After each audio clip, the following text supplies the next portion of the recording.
where vacation becomes adventure. Universal Orlando Resort. 2 theme parks, 3 on-site hotels, non-stop nightlife, a universe of excitement. 3 nights, 2 days, 1 unforgettable vacation. 3-night hotel accommodations.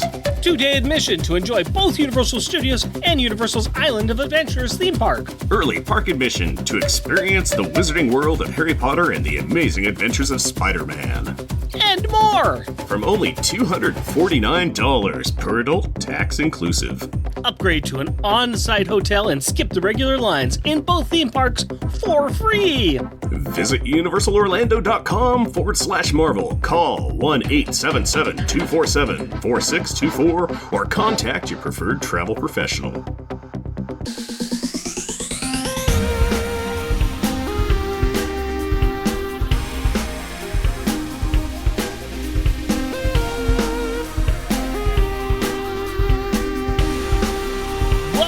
Listener to our podcast, Jeff and Rick present Unpacking the Power of Power Pack, where we journey through each issue of comics that include a member of the most underrated Marvel series from the 80s while drinking beer. Analyzing awesome and amazing adjacent adolescent adventure and absorbing alcohol. I'm Jeff. And I'm Rick. Random Banter is an international sports festival held every 4 years. The ultimate goals are to cultivate human beings through sport and contribute to world peace. Random Banter time, buddy. Talk to me, tell me tall tales and tantalizing tidbits of trivia today.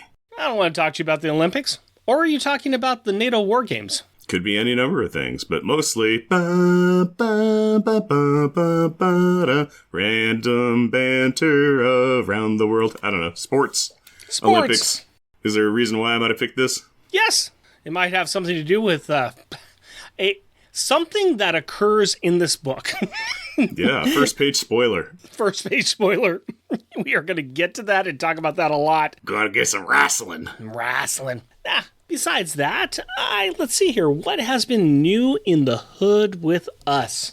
Well, our family has made it through some of our television watching, and as I mentioned to you right before we started, we just started watching the 2nd season of Lego Master, and it is fun. It's where they get competitors together, and Will Arnett is the host, and they just build these insane, incredible Lego things. It's pretty fun. It's neat. It's cool. It's exciting to watch. And it's the kind of reality TV that my family can get behind. There is a lot of reality TV that's kind of like, yeah, that's not built for me. But yeah, Lego building, I think I could support that wholeheartedly. I'm sure that the drama is pretty negligible, and I'm willing to bet that people will help each other out too. Yeah, there's competitive there. There's a lot of side-eye and going, oh, we aren't doing anything cool like that, or, oh, we're so much better than them, or they are our competitors. But at the same time, you can see that these people, they're all creative types, and they don't want to see anybody fail. They want to beat them, but they don't want to see them fail. So there's tears, there's drama. It's fun. It's harmless. It's easy. Will Arnett is goofy. He's also Batman. It is on my ever-growing list of things to watch, because I love Lego and I love Will Arnett, and one of these days I'll get to it. That's the show we watch together as a family, whereas my wife and I just finished watching Dexter New Blood, which is kind of the final chapter of the Dexter show, and my wife's like, wow, I don't remember some of the things they were talking about. Let's rewatch Dexter. I've seen like the half of the first season of Dexter, and I liked it, but I never got back into it. No, we know the truth. Dexter's looking for you. It's okay. You can admit it to us. It's not an autobiography or anything. I mean, it's fine. Yeah, it is. You gotta come over sometime, Rick. I got a room I want to show you. Hey, where'd you get these rubber sheets from? Wait. Bloodbath and Beyond. Oh, yeah. Yeah, well, for me, what my enjoyable media watching has been is I finally got to see Transformers Rise of the Beasts. Oh, how's that? Actually, fairly decent, fairly enjoyable. It has the standard Transformers goofiness going on. Characters just kind of like being wow amazed by giant robot cars and then not being amazed by them, and stupid stuff happening, and innumerable weightless CGI foes and sky beams. It's your standard fare, but it's got some pretty neat stuff in it. I enjoyed it. Some point in time, I guess that I need to sit down and watch that. I think I might have all of these Transformer movies on my Plex, and I stopped at 2. I have the only one that I have not seen is Bumblebee, which I've heard really good things about. Which I've heard is like probably the best one. Yeah, it's probably the best one. It's one where I'm like, I really want to see that, but it hit at just the perfectly wrong time for me to catch it or watch them. It's just been like, I'm like, oh, I have that available to me if I put any kind of effort into it, any kind of effort at all. Here I go. Time goes further away. I could right into it, and I just haven't done it yet, even though I've heard great things about it. I've watched all the other ones. The Michael Bay stuff is ridiculous and stupid, and I enjoyed the first one, and then they progressively got more just kind of head scratchy, but I enjoy them. They're a guilty pleasure. They're like watching the Fast and the Furious films for me. Well, Jeff, I think it's time that we looked at something that's not wholesome, something that's not family friendly, and something that will scar you, much like a Transformer movie.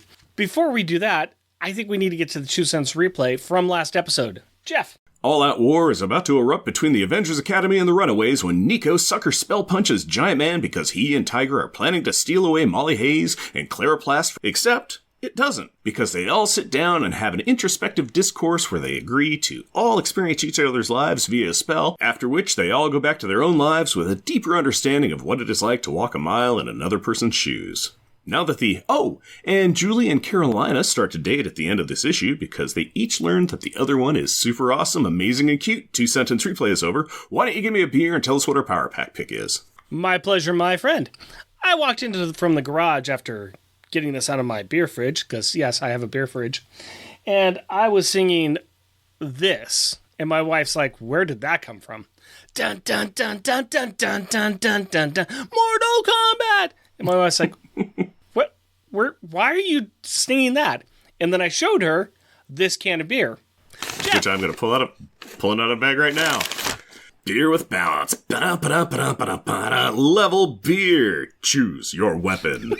It's an 8.5 ABV Imperial IPA. That is a great blue and red dot matrix two-headed battle axe flanked by 2 different swords on it. Yeah, blue, white line middle, red on the right-hand side. That's great. That is a level beer. They're going to level up. They got some fighting going on. Some 8-bit fighting. Yeah, my wife's like, okay, I see what you did there. Choose your weapon. Mutants and not mutants. I was also saying, choose your weapon. We have choices here of there's going to be games, there's going to be some fighting going on, or there's going to be some friendly competition going on. Which weapon do you want for this game? That was kind of what I was thinking with it. Choose which weapon you want for which type of sport activity. Ooh, story time on it is brewed and packaged by Level Beer in Portland, Oregon. It's a local beer. I'm excited to try that. It smells real good. Whoa, it smells super piney now that I open it. It smells good, but super pine. It is going to be an IPA. Pours really nice. There is no head on this. I got some on mine. Choose your weapon. It is a Imperial Double IPA, 8.5% ABV. I didn't have any little words to talk about with it, but I think we could just dive into it. We've had Level Beer on this show many times before. They're fun. They're neat. Rotating hop duos change each batch, allowing new opportunities for different hop flavors and aromas to become victorious. Citrus, tropical, fruity, dank, and floral battle it out for dominance, keeping this Imperial IPA fresh and unique.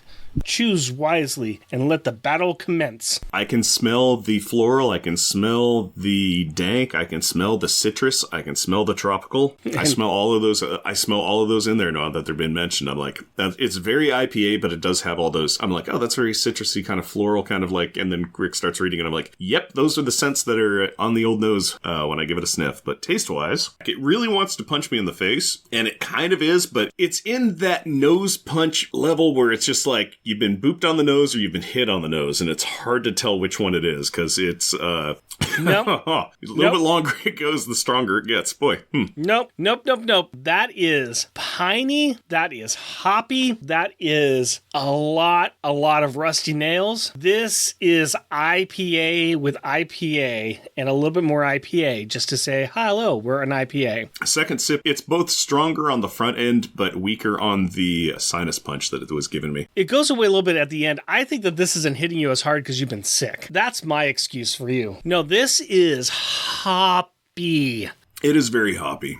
Lots of hops in here. And this, you are kind of lucky that you got something that's keeping you from getting the full hit of this, because this is not the style that we enjoy. If you like the taste of hops, this is good for you. Yep. Woof. Yeah, I think this is the origin kind of IPAs that made me and Rick originally go, yeah, not a big fan of IPAs. I can see the goodness in this. This is very good for what it is, but it is also very hoppy and very hoppy. It is very pine needles in the mouth. Pine needles, rusted metal. Take your pick. Yeah, kind of drinking tree sap. Yeah, very much so. Whew.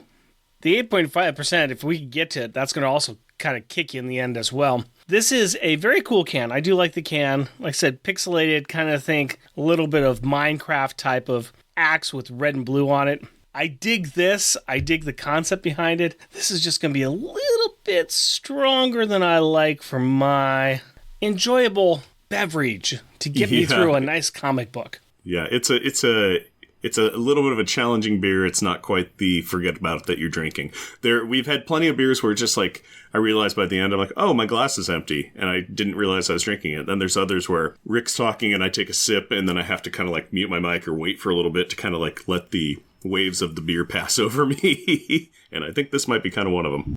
All right. While Jeff is recovering, I think I'm going to go ahead and just tell him to start the opening credits. Avengers Academy, issue number 29, July 2012. Protective Services, Part 1. Credits. Writer, Christos Engage. Penciler, Tom Grummett. Inker, Corey Hampshire. Colorist, Chris Sotomayor. Letterer, Joe Caramanga. Editor, Bill Roseman. Featuring Giant Man, Tigra, Quicksilver, Hawkeye, Hercules, Reptile, Striker, Metal, Hazmat, Finesse, White Tiger, Lightspeed, X-23, and a whole bunch of mutants. Welcome to Unpacking After Dark. Wait, what? It still looks sunny out. Why would you... Oh. Yeah, there seems to be a full moon out thanks to the newest teacher, Hercules. Hercules. A teacher of students? And his first action is to barrel to try to challenge students to a traditional Olympic game? You know, traditionally, those were historically all done in the nude. Yes! And he is posing in front of our young heroes in the traditional manner. Yes! And he's trying to find a wrestling volunteer with Metal and Striker being his primary candidates. Yes! Wow. Even Striker is like, nah, bro. Luckily, Mom shows up, and she's not happy that the new teacher's first act is to do something that will legally require him to stay 500 feet away from all schools. Tigra is used to this type of nonsense from the loins of Olympus. You meant Lion of Olympus, right? Oh yeah, you'd think that, wouldn't you?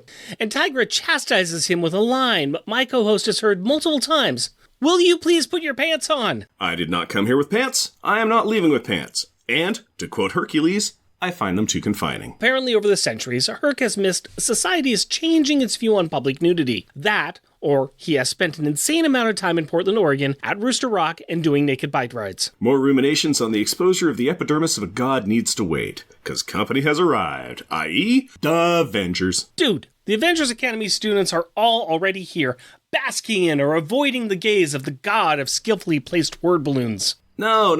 I'm not talking about the students and the faculty. I'm talking about the real Avengers. Oh, deep cut. But I'm guessing you were talking about battle-damaged Hawkeye, Quicksilver, and Captain America arriving via Quinjet. They're back from our crossover event, and they are not happy. My wallet knows the feeling. There are just so many comics that they need to buy, and that's just to keep up with the one storyline. Well, the headline is that the Avengers are at war with the X-Men. Again. AVX, baby! Basic elevator pitch. The Phoenix Force is on its way to Earth, and everyone knows that the bird has some baggage. Yet the X-Types feel that they can control it this time. What with them having this young lady named Hope that has a basket that they can put all of their eggs into. Yeah, the chosen one, the possible mutant messiah, the miracle of M-Day, whatever. Well, no one knows where she is, so it's all hands on deck to do a global search. Oh, all hands except Tigra, that is. Leaving the lady at home while the menfolk go on a fishing trip. That is not going to sit well in this post-Barbie world. Yeah, well, someone needs to stay behind to, teach and stuff. Plus, there's another shoe that drops. A batch of refugee ex-students that need guardianship. Wait, we just had the Runaways visit. How more names we need to remember? I quit. Wolverine is here. But like a deadbeat dad, he won't stay. The Stepford Cuckoos are here too. I know them. Fine. I'll stay. Glad to hear it. We also have, a lot of kids that we may or may not have any familiarity with. Big picture. These kids are not prisoners. They are not prizes or warriors. They are the mutants who were left behind when the adults ran off to start their little war. Wolverine's got enough kids at his school, and they don't need any more ideology crossover X drama. Oh, yeah, they do. But not right now. There are a couple of adults that were also left at the back of the fridge who were helping chaperone the kids. Madison Jeffries and Dr. Kavita Rao. So Tigra and these two, and a mountain of kids. And Hercules. So more children.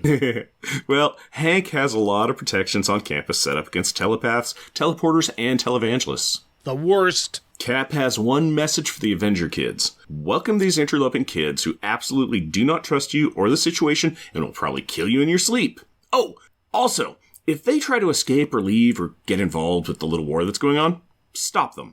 But, not in a killy way. Like, ask them before they attack? I think that's how consent works, right? Well, as if to disprove that this could not get any more awkward, we have a meeting of Wolverines, a pack, if you will, when Laura approaches Logan. When Wolverines chat. Laura wants to know why Logan has chosen the Avengers over the X-Men, but that is not quite the right question to ask. Logan is doing what he does best, that is making complex choices based upon years of convoluted history. He knows that there is no one who can handle the Phoenixes like Jean Grey, and of course, James Earl Jones. Of course. Oh, also, Laura is angered that Logan has brought Cyclops' war to her, here, in what was supposed to be a safe space. Yeah, sorry about that. But he needs to keep everyone clear of the war, and he needs her help to do it. Oh, and we have one more little problem, and that problem has a name. Sebastion Shaw.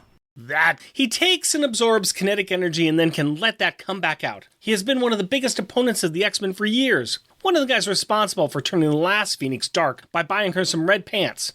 Now he's a bit broken. He had his memory wiped, then someone showed him his memories. So he's an absolute wild card at this point. Of course Wolverine drops off this fantastic treat for the Avengers to take care of as well. He is like the worst Santa Claus ever. Don't worry, Madison Jeffries can build him a kinetic-proof cell that they can keep him in. They even promise him some books to keep him busy. Okay, now that the Avengers are gone and the criminal is put away, it is time for the awkward not talking to begin. Oh, we have some kids here who have no trouble talking. Talking trouble, that is. First up, Surge, a very opinionated young lady who has figured out that she and her ex-friends are glorified prisoners. We prefer calling them enforced guests. Enforced guests, put our security to the test. It's been years since we've held anybody here, and we're obsessed! Well, whatever you call them, show them the microwave, the freezer, and the TV trays, because that's all they're going to be doing during their enforced interlude here. Wait. I want you to remember something we saw at the beginning of the book. I promise you, I have not, nor will I ever, forget what I saw at the beginning of this book. Burned into my memory forever. Yeah, not gonna lie. I need a drink to burn that out. But I was talking about Herc's reason for the skin show. The Olympics. Avengers students versus the X-Men students. Who is best? Who? Okay, this is the kids' attention. But what event is up first? Who is representing? And are they going to be donning the traditional garb? Well, most importantly, they are binning the traditional garb like so many fashions of yesteryear, and we are starting with a speed test between our girl Julie and Transonic, a blue-skinned mutant who's pretty darn fast. This could be a good test. Trash talk is high, but Julie is confident. She tells Transonic that she recently went up against another speedster woman, and it went so well that they're dating now. This statement discombobulates the young mutant off just enough for Julie to get off the mark first. While the race takes place, Dust and Laura have some strained conversation. They have an interesting, relationship. Dust wants to know if Laura agrees with this arrangement of non-captivity.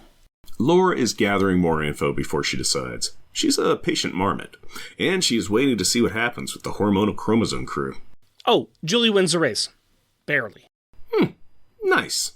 Well, now it's time for the event that may or may not have been in the Olympics, depending on if you believe Doctor Who or not. We're talking about the surfing competition. It is between Loa and Finesse. While Loa grew up surfing in Hawaii, Finesse is a first-timer, but with her powers, she knows she can win. Just like the last 5 world surfing champions whose moves she's going to be copying. But there's one non-blue crush who is feeling undone at this point break, who is feeling like a fish outside the shallows of this endless summer. And yes, I'm writing giants about the red metal mopey dude sadly watching the ladies prep to cut the waves. We are talking about Metal, another Hawaiian surfing boy who cannot do what he loves anymore because he's a heavy boy who sinks, not slides, in the waters.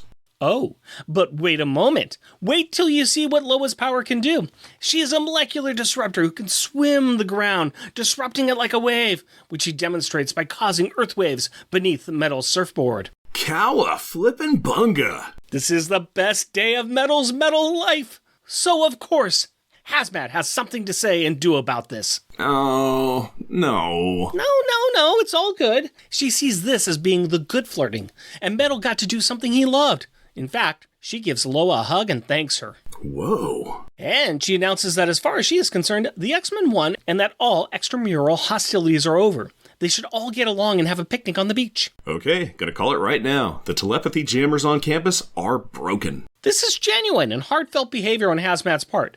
But it doesn't matter. The X-Kids are still mostly anti-Penelopes. Negative Nellies.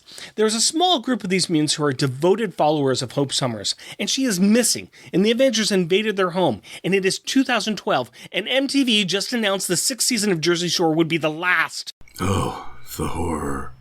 The horror. Yeah, let's kick this party up a notch and check in on a couple of real killers, Finesse and Laura. They are working out some aggression by destroying some robots. A time-honored tradition of all super-duper heroes. They spend the session trying to define friends. What they are, how do you find them, and what do they taste like? They are also trying to figure out what Laura should do, and really, the only thing either of them like or understand is killing/destroying things. Well, they got that going for them. And that ain't nothing. Let's see. What else do we have happening here? Oh, right. We have a super criminal all captured and comfy in a room that absorbs his power. If he hits a wall, the energy does not feed back into him. Perfect prison. And he gets to read those lovely, thick, hardbound books that he is hitting his head with. Wait, that means he's powering up. And, I think I see a flaw in their plan. Wacom! This is like the Shawshank Redemption, except with a real jerk, no long-term plan, and no Rita Hayworth. Which makes this nothing like the Shawshank Redemption. Yeah, that's a fair call. But look at how embarrassed Madison Jeffries is and the obvious flaw, not a feature, of his escape-proof prison cell. I am more impressed with how Sebastion Shaw looks like Wolverine in that obvious homage page from Uncanny X-Men 132. Well, obviously, if you're gonna ape an ape, ape the apiest ape apeable. Ook, ook, ook, ook, ook. Let's talk about the themes of this issue, shall we? And before we open up this cover and burn our eyes yet again, let's go ahead and take a look at the outside cover, which I think they got a little on the nose here, if you ask me. I think this is from some of the X-Kids' point of view. You think? Mm-hmm. In their classic retelling of the situation, this is what it's going to be like. So this is Giapsi Kamoli and Jim Charlampidis. They were the cover artists, and I'm sorry about mispronouncing those names horribly. But this is it kind of looks like the back is kind of painted a little bit.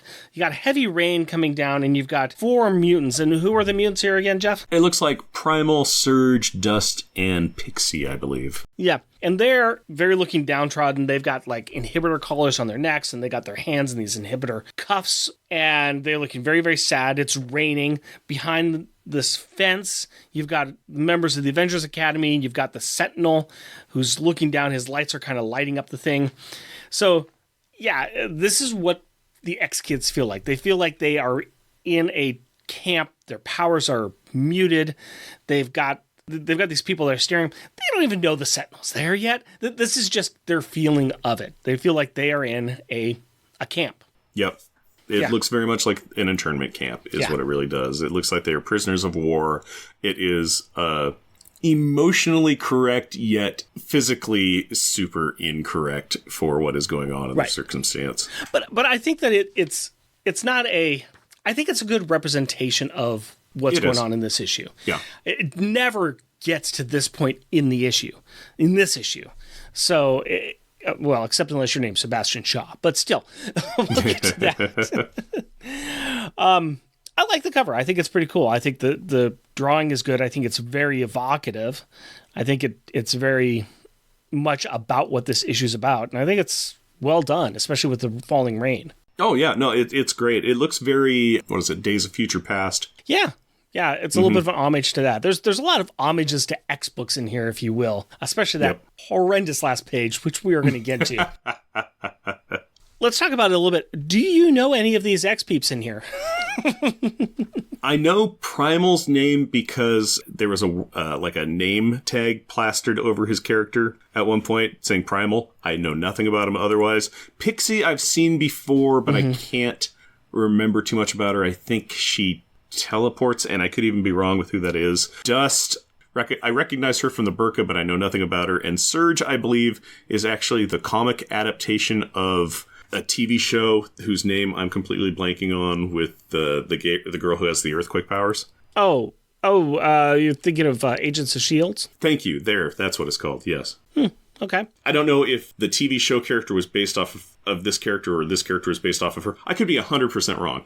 So let me just state this simply. I have vague recollection of these characters, but not much about them. I'm a little bit on that too. There's a couple of these characters who I've become more familiar with current X-Men reading. This is still during an era where I really wasn't keeping track of X-Men that much, or any comic books that much. But looking at the big splash page where you see all of them come in, of course I knew who the Stepford Cuckoos are. I do know Pixie a little bit. Prodigy, he's become a lot more popular in a lot of comics currently, a lot of the modern comics. He plays a lot of role in a few different books. No Girl, she's bounced around the New Mutants a lot. She's had a very interesting story arc. Of course, I know Madison Jeffries, Sebastion Shaw. Those characters I know a lot. But yeah, a lot of these ones are very new to me. So trying to figure out their powers and their characterization and who they are, it's a little rough, but I think that Christopher Engage does a really good job, once again, of introducing a lot of characters. And if you don't know them, that's okay.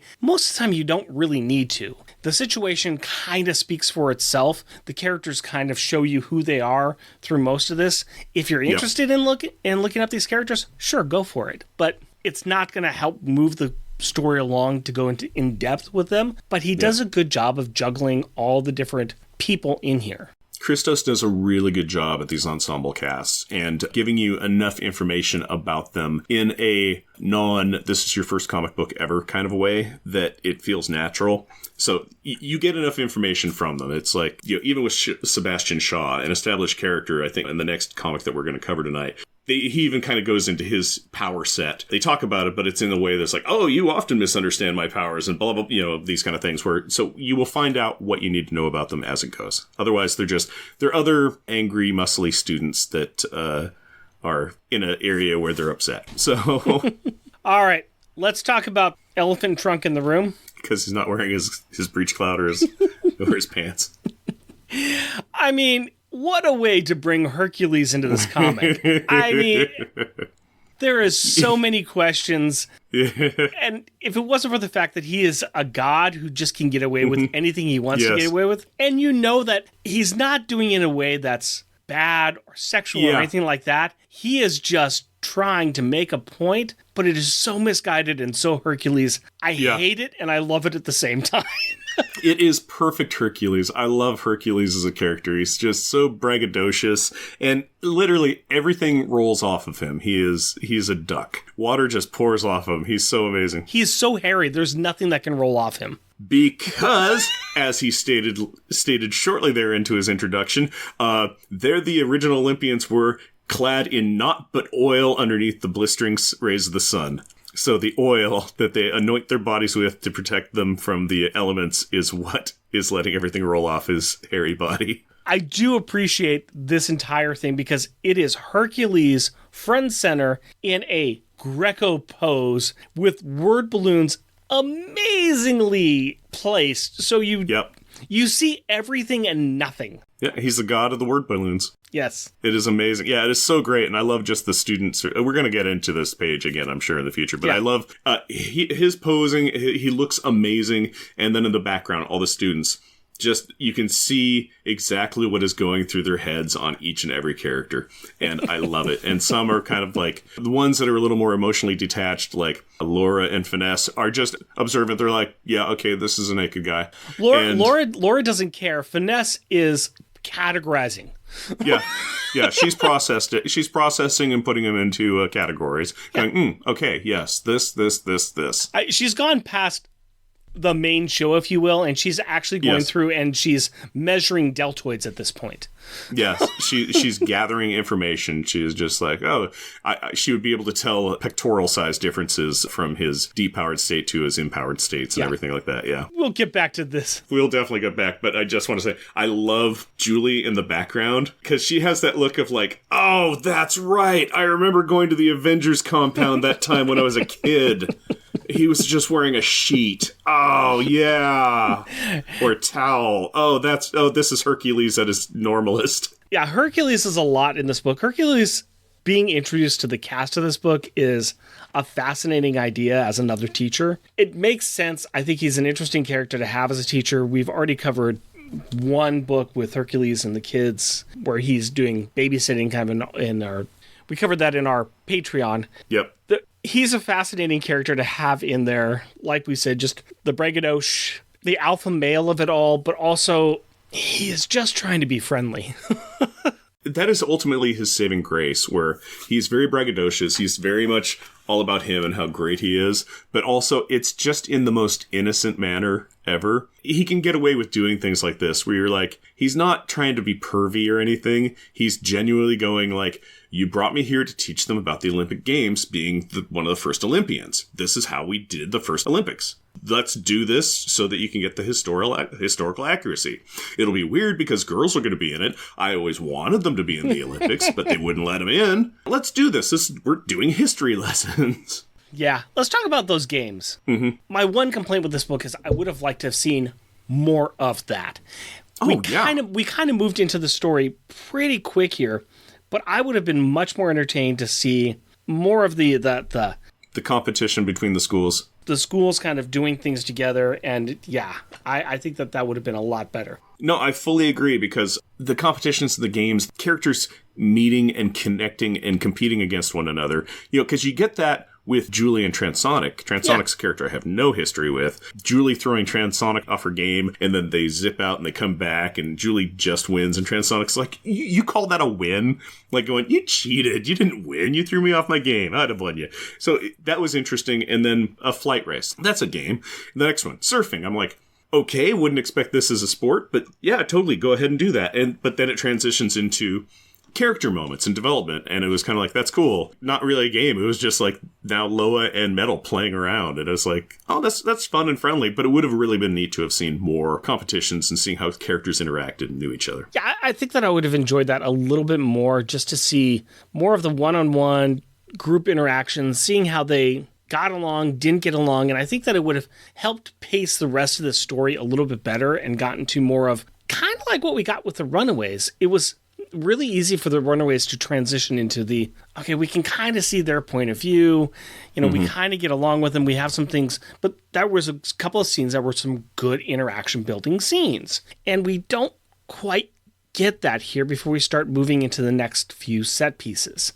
I would have wished that we turned a bit more that direction and kept some of the more the interactions that they had, especially with Laura and Finesse and a few other people. Yeah. Let's just kick that to the next issue. I think it would have been more appropriate. Could have been the same thing with Shaw. Yeah. Because Shaw ate more time on that as well. So the Laura trying to figure out what side she's on is its own section in the book, and Finesse and her kind of discussing things, and Shaw and his imprisonment is kind of another. Yeah. Where it could have been all games all the time. 28 pages of Olympian games. Have the pieces with Shaw, like slowly getting his way out of the prison. Yep. Have that just be a little piece inside each one of the games. Like, oh, Shaw's doing this. Shaw's doing this. I think that could have been a lot more fun with this book. I like where this book is going, and I think it does a good job of setting up the next ones. I just think there might have been a different beats that you could have taken with this book to get to that same area. Yeah, I'm not sure if this is a 3-issue storyline or a 4, but it could have been an additional issue tacked on to whatever the storyline is. I think that you could have still done all that and still made the point where the next book starts off. Okay. My opinion. But let's talk about Sebastion Shaw. He's a man. He's a big bad. He's a naughty man who does lots of bad things. I know that his memory got wiped by Emma Frost, and she only let him remember all the mutants that died, and that was his entire memory. So he was kind of a befuddled amnesiac. See, I have been a big old X-Men fan for many, many years, and I collected back into the old Dark Phoenix saga him and the Hellfire Club, and being a massive thorn in the X-Men side for many years. Modern day, his place in the quiet council of X-Men was always fascinating. His ongoing feud between him, Emma Frost, and Kitty Pryde. Yeah. Chef's kiss. And how they absolutely destroyed and wrecked him. Beautiful. Yep, pretty great. But he's one of those characters that he's immensely powerful. And he's one of those like untouchable people, both financially and physically, because of how his power works. It's very difficult to really touch him and to really beat him at his levels, because he is a mastermind. He's thinking of profit. He converts basically all energy into power for himself, making him stronger, tougher, and faster. So, hey, you get a whole bunch of punchers on the team? Well, that powers them up. You get people that shoot lightning at them? Well, that powers them up. It's all these different attacks that are concussive optic beams. Yeah, that gives him power. It's just like all the attacks that most people can do to him are things that are like, yeah, I absorbed that and now I hit you harder. So yeah, kind of getting a little bit of Madison Jeffries too. I'm an old Alpha Flight fan. I like Madison Jeffries, but he ain't the sharpest tack in the shed. His prison plan's good, but then give him the books and Sebastion Shaw thinking ahead, like, fools. Boom, boom, boom, boom. Yeah, it's like, I don't have to punch the walls when I can punch myself. Yeah, and then he can get through the prison like no problem. Yep. I like Sebastion Shaw. I like where they're going with this. I like some of the homages that they do in this book. I like the things that they're leading to in this book. I have issues with this last picture. I have many, many issues with this final image, because I saw it and I was like, really?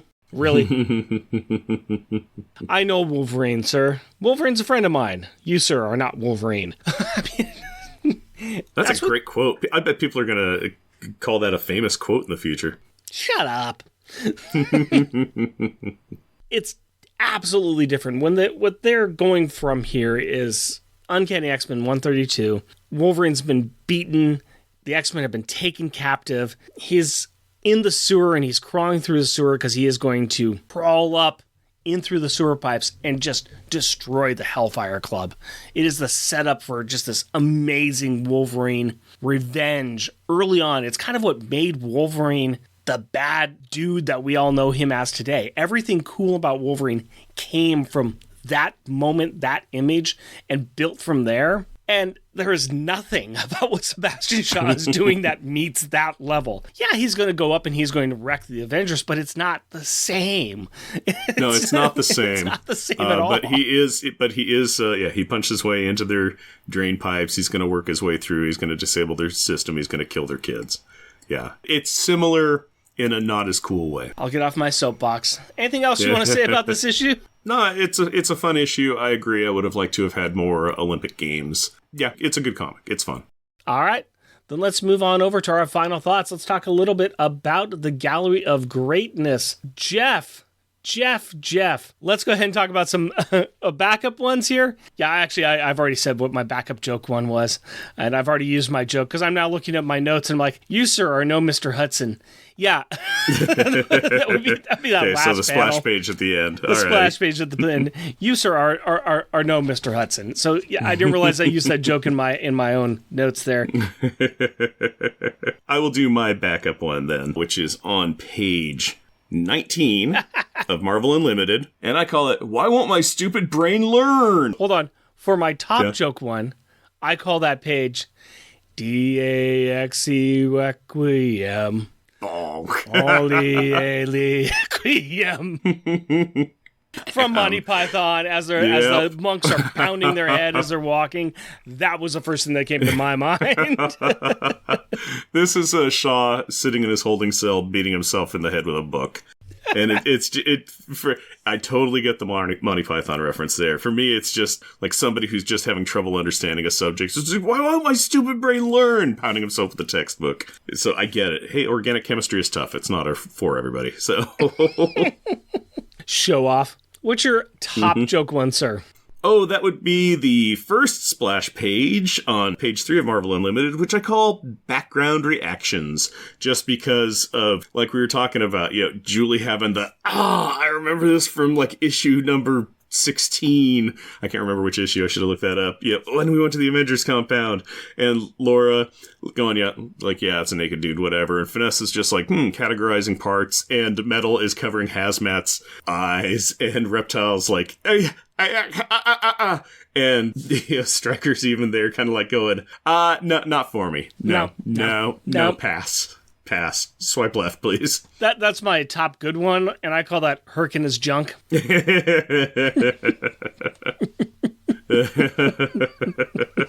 Well, we are just covering a lot of the same ground here. Let's go ahead and talk about my backup good art one. Let's see if we can do another match on this one. This is our second contest that we are talking about, and I call it Hang 10. Yeah, we were just copying each other here. Yeah, I called it Surf's Up. This is where we have Metal. He is on his surfboard. He is riding the ground as Loa is carving it up for him. It is pretty darn awesome. You can't really tell that he's got a smile on his face because he's a big metal skull dude. But you know that he thinks that this is awesome because he says, dude, this is awesome. Yeah, a big, bold exclamation, highlighted word bubble. He is super stoked because this is what him and Loa do for basically the next 2 issues. It's wonderful. Yeah. You have a top good art one, right? I do have a top good one. Now, if you recall, on page 3, there's a splash page of Herc, and I call it Olympic Olympian, because Hercules looks amazing. He's in his discus throw. It is my top joke. It is my top art. It is an amazing page. So what you're saying here is that we have only chosen 4 pieces of art total. Yes. Total. Yes. Yes, we have. Because that's all we need, because it's amazing. It's so good. Honestly, we honestly couldn't get past the first page. The rest of it just was just kind of picking up the pieces that was left over. And I the funniest thing in the book is Sebastion Shaw hitting himself in the head. The most outrageous thing in the book is Herc and his junk. The happiest point of the book is him hanging 10. And of course, I hate the last page. Yeah, there you go. It is literally when we started working on the script, I'm sick as a dog, and Rick sends me a text, and it's just a picture of this splash page, this first one, and he's just like, well, this is hard time getting over this page, and I was like, yep, you're right. Well, let's go ahead and move forward to Rubber and Gloomum and see if we can actually match on best or most childish insults. My backup one is, what I have warned of since those idiots took my father in, and that was Quicksilver talking. I knew bad stuff was going to happen with the X-Men, and he just wanted to make sure that he was talking about those idiots being the X-Men. Mm-hmm. That's a good one that you chose, those idiots, because there's a lot of insults that are being thrown at the adults in the room in this issue, which is wonderful, which is why my backup one is Laura and Wolverine talking, because Laura is just like, I came here to get away from this stuff, and you brought the war to me. And Wolverine's apologizing to her, and he says, the adults who ought to know better are acting like jerks. And it sums it up so perfectly. He says a whole bunch of stuff, but basically he's just like, yeah, the adults that should be better, but they're jerks right now, and I gotta go chaperone everybody. Yeah. Now, I'm gonna be surprised you don't have this one as a top insult one, because I think it's a pretty thorough insult. It's where Sebastion Shaw is talking to Wolverine, and Wolverine's response is, a bolt in the guts, unpleasant. You were scum. Oh, that is a great one. What happened with the Phoenix the first time was your damn fault. So how unpleasant is Sebastion Shaw? He is as unpleasant as a bullet in the guts. What is he? He is scum. And whose fault was it? It was his. Yeah. What else can you say? I mean, there we go. It's a great one. It's one that I didn't pick. It was on my short list. It really, really was. But instead, I'm going off of the area where they're going to do the surfing competition, and Metal's explaining to Loa, it's like, I can't surf anymore. Since I got like this, I just sink. Loa says, I'm named after a worm because I can tunnel through rock and earth. And Hazmat so succinctly, so beautifully puts it, so? You already made him feel bad. Having a lame power doesn't make it okay. Yeah, fair enough. Fair enough. So I loved that. I just absolutely loved that. Parent of the Year Award, the Reed Richards Award for Good Parenting. I'm not sure if this falls into real good parenting or bad good parenting. I just want to go ahead and recognize the person who needs the holiday the most, and that's Tigra. Mom needs a holiday. Mom needs a holiday. Yeah. She wants to go and fight with the other Avengers. No, you have to stay and watch the kids. But I have to also take care of Hercules. And now you're giving me a prisoner? And now I got these other 2 adults who I don't know? And a bunch of more kids? Yeah. No, Tigra has taken her box wine into her room, and she is just having a night. Yep, I picked Tigra as well, and for all the same reasons. She was ready to go on a spa day of punching X-Men, but nope, she's trapped at home with all the kids. Yep. And Hercules. For God's sakes, man, put on some clothes. No, nay, say I. And that's coming from Tigra. Yeah, Mrs. Bikini Teacher. Yep. Most popular and shunned. Identify the character who was the best and the worst in this issue. The worst. Madison Jeffries. Love the dude. Love the character. But he had one job. One. Yeah. One job. And he failed. I could see it. I could totally see that. He did fail at his job. He made a great sell, except that he didn't. Yeah. There were some built-in flaws there where it was just like, here you go. I made you a glass of room. Oh, you want a collection of hammers and rocks? Yeah, of course you can play with those. Yeah. Great choice. I did not pick him. I have an honorary one that I want to mention, which is Captain America. Yeah. Because Cap comes in and says, hi, here's a bunch of students. You know, it's messy. You need to keep them here. Also, Avengers students, here's the deal. Treat these kids nice. Show them how great it is here. If they try to leave, stop them. Yeah. Don't kill them. Just stop them. It's like, you do not. Don't do that. No, that's just Cap's finest hour there. No, not his finest hour. My honorary one, but I'm really going to go for Surge. Just because she at no point made anything better. At no point was she understanding. She was dismissive. She was insulting. I understand it, why she was acting up and why she was doing what she was doing. But it just kept on sitting wrong in my craw, where it's just like, hey, thanks, Cap, saying we got to stop them if they try and leave. Hey, let's show you all the basketball courts that we have. And they're just like, we're going to, yeah. My only saving grace for Surge is that we knew where she stood. We need a protagonist in this. We need somebody to say, you know what? No, I don't like this. We aren't going to play with you. We want to be over here doing our things. And you know what? That's fine. I can see her point of view completely. Oh, I could see it. I totally understood it, but it frustrated me as well. Yeah. That's why I kind of have a tour with Cap and her. Yeah, for me, it was just Madison Jeffries. All right, but who was the best? Who was the best? I chose Loa. Same. Yes. Yeah. She said, well, wait, I want to win a surfing competition, but hang on. Here's a guy who loves to surf, and he can't surf, and I can do something about it. All right. And it was never I want to shack up with this guy. I want to do this. It was just, here's somebody who loves something that I love, and I can bring this to him, and we can have fun doing this. And it's also the coolest part about being a mutant. You've got these cool powers. What can you do with these cool powers? How can you use them? How can you use them in tandem with somebody else's powers? Sweet. Excellent. Yep. Team up, have some fun. Yeah. Think about her and Metal doing a fastball special on a surfboard. Oh, that could be cool. That would, the weirdest reverse fastball special where the little one is tossing the big one. That's super. I like that idea. That is super cool. Yeah. But Loa was just total pure spirit, and her interaction with Metal, amazing, because literally they're still surfing in the next issue where it's nighttime. It's just, that's what they've been doing all day long. She's just been like, I can tunnel, you can surf, let's just have fun. We're 808ers doing 808 stuff. It's great. All right. We need to do something real fun, and that is rank this book. We need to put this book on our ever-growing list of comics featuring a member of Power Pack. And yes, Julie was in this one. In a cool thing, she won a race. We didn't underline that enough. Julie won a race. That was awesome. Of course she ran a race because she's Julie. And of course she flirted with a girl who's nude. Of course. All right. Fantastic Four, Month and Morning, still on top. Number 10, we are down to Fantastic Four, Kings of Atlantis. Spot number 20, Amazing Spider-Man 659, Fantastic Voyage, Part 1. Spot number 30, Runaways, True Believers number 4. Trying to figure out who's Vic's daddy is. Spot number 40, War of Kings, Dark Arc number 1, Haunted. Jeff's favorite character. All right, spot number 50, Avengers Academy number 26, Career Day. And spot number 55, What Lies Beneath. Jeff. I like this one.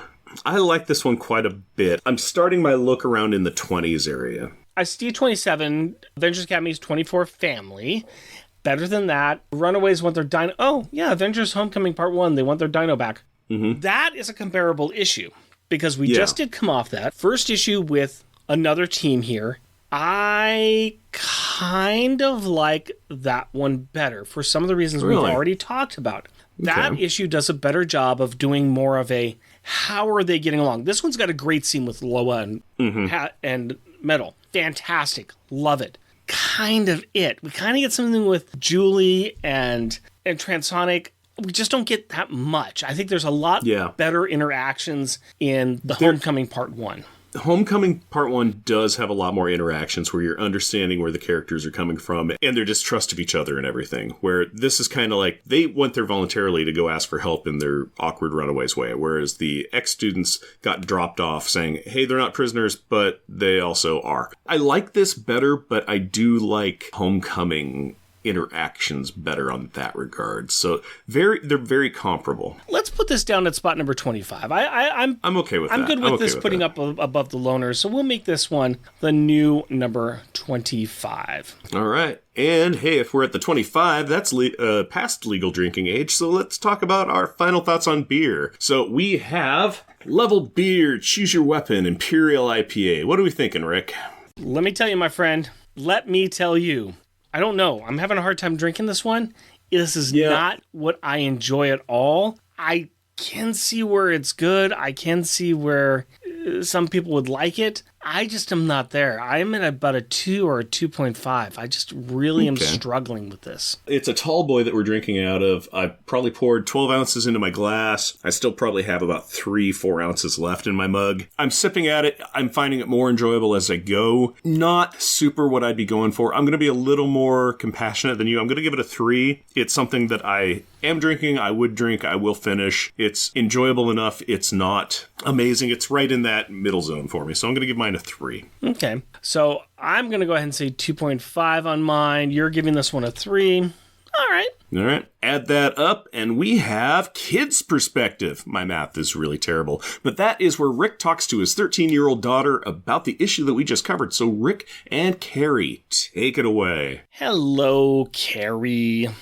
Hello, Daddy. Ready to talk about a new comic book? Yep. Now, I feel ashamed that I had you read this comic book. Because I had no context, or? No, because of the first page.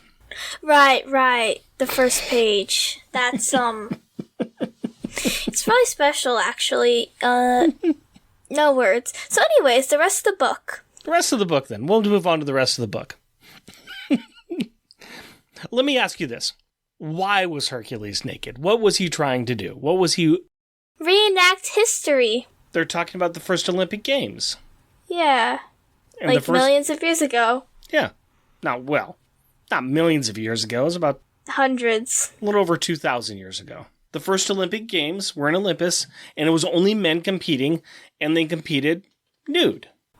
Yeah. Nowadays, we have all these special suits and clothes that we wear that can cover people up, but are also more designed to be appropriate in those type of situations in those sports. They didn't have those kinds of clothes, and it was just a lot easier for them to perform in the nude, and they didn't care too much about nudity back then. And that's what Hercules was trying to say. But also in the wrong century, so... Yeah, we kind of missed the boat on that one. Yeah, maybe go back a little. So let's talk about the rest of the book. Why did the X-Men drop off a bunch of teenagers here?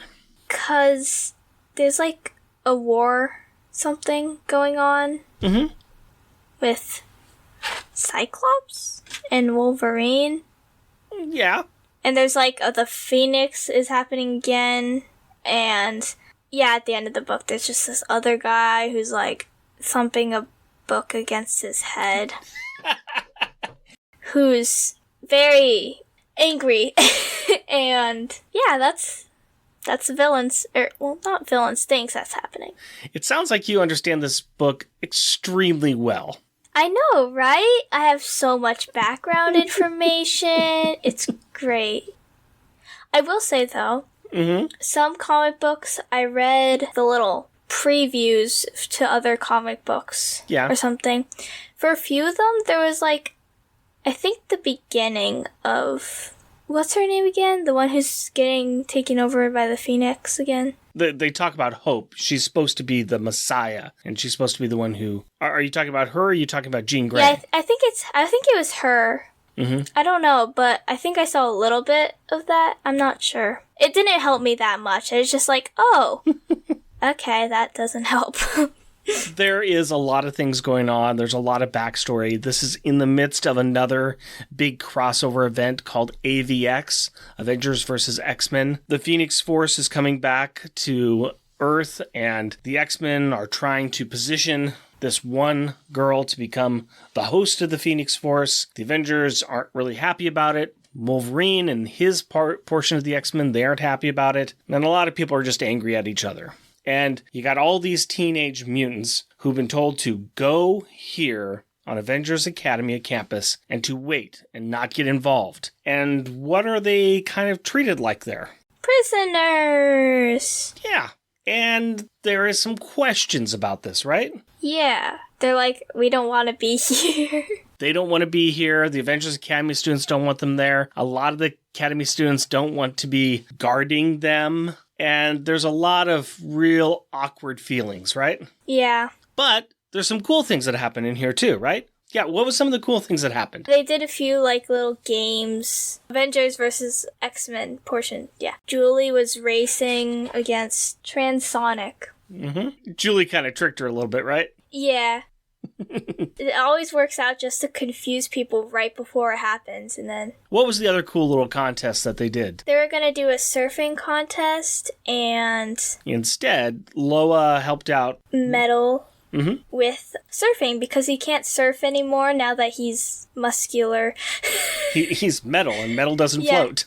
Yeah, so she can do ground stuff, like tunneling under Earth, whatever, and she made a wave, an Earth wave, and then somehow she managed to get a rare hug from Hazmat, which I think, from what I've seen, is really rare and very special and needs to be valued. Yeah, you are correct, and we find out that Hazmat she cares about Metal, and Metal was happy, and that's what made her happy, right? Yeah. Yeah. Did you enjoy this book? I liked how they did the competitions. Mm-hmm. That was probably my favorite part of it all. That's fair. The other parts of it were just a little confusing for me, because I needed to know a bit more. Yeah, you didn't come and ask me about it at all. I just gave you the books and said we're recording, and, maybe I did give you a chance to ask me about it. Well, honestly, I read it at night, so... You can also look up the characters, too. You can find out more about them as well. Yup. Except then I'll probably find out something I don't want to know, oh yeah, this person dies in a few comics. Well, this is X-Men and Avengers, and comic books, everybody dies. But they get better. And then they, come back to life, and then they die again, and then there's, a clone, and then there's their son, and it's always their a clone. son dies. It's always a clone. It's always a clone. There's always something happening, and I never understand. It's how is this person still alive? Oh yeah, they went through this whole process to get here. Don't you know? No. It's a lot. It is a lot. It is a lot. You enjoyed the book, though, a bit, right? Yeah. All right. Anything else you want to talk about? Nope. All right. Then thank you very much for your time, Carrie. Welcome. I love you. Love you too. Yep, the Olympic Games, Carrie. Anybody can compete if they're really, really good, or if they have super flight, or they like to surf, or, I don't know, that's all the competitions that are in the Olympics. I guess they don't have a winner one. Shout out time. We like to recognize those listeners who take the time to write in or leave us a review. This is for episode 152, Avengers Solo, 1 through 5. Extra credit. We got a few likes from people like Hoover Jeremiah, Jeremy Daw, Jeremy Wiggins, Justin Steiner, Maxopolis, Tim Price, the Podcrasher, and his podcast, The Outcasters. We also like to thank those people that give us a few bucks to do this show. They support us over on Patreon. We really would like it if anybody else supported us as well. Be like these people.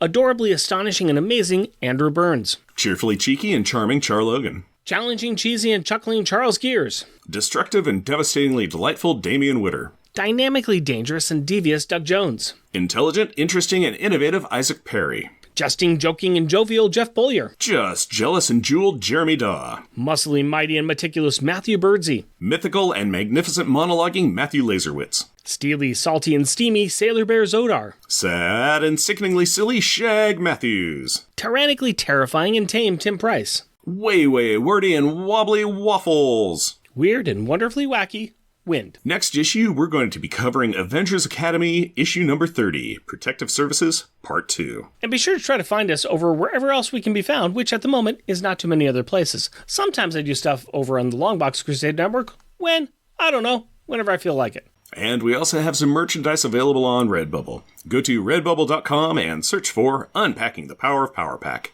Jeff and Rick Present is a bi-weekly self-produced podcast recorded in front of a live studio audience of my room in Portland, Oregon, and Jeff's room, also in Portland, Oregon. If you would like to interact with us through the magic of the internet, you can do so through Blue Sky at Jeff and Rick Present, our Facebook page, Jeff and Rick Present, our email address, jeffandrickpresent, all one word, at gmail.com, or at our website, jeffandrickpresent.wordpress.com. Also, we got a YouTube channel at Jeff and Rick Present. And if you would like to help support our show, we are on Patreon. You can find us at patreon.com, Jeff and Rick Present, all one word. We are also a proud supporter of the Hero Initiative, and will be donating 10% of our Patreon donations to this great cause. We encourage everyone to give what they can to this worthwhile organization that helps the creators who provide us with such great content. Go to heroinitiative.org to find out more. Please rate and review us wherever you can. Share your love for us on social media, or tell your friends about us. And as always, we want to thank the powerful people at our packs. My wife Cindy and our daughter Carrie. My fiancée Hillary and our daughter Aurora. We love you. Until next time, costumes off. Our theme music in this episode is 80s Action by Kevin MacLeod. Also featured in this episode is Carnival by Sasha Ende. All music is found at Incompetech.com and is licensed under Creative Commons by attribution for a license. All-out war is about to erupt between the Avengers Academy and the Runaways when Nico sucker punch... Wakum! After which they all go back to their own light. Oh boy, it's gonna be a hard night. Wakum! I threw a bunch of surfing movie titles in there. Yeah, I noticed. It hurt. Yeah, it was as forced as humanly possible to make them fit. Wakum! Okay, I'm gonna call it right now. The telepathy jammers are broken. Try that again. You ate telepathy.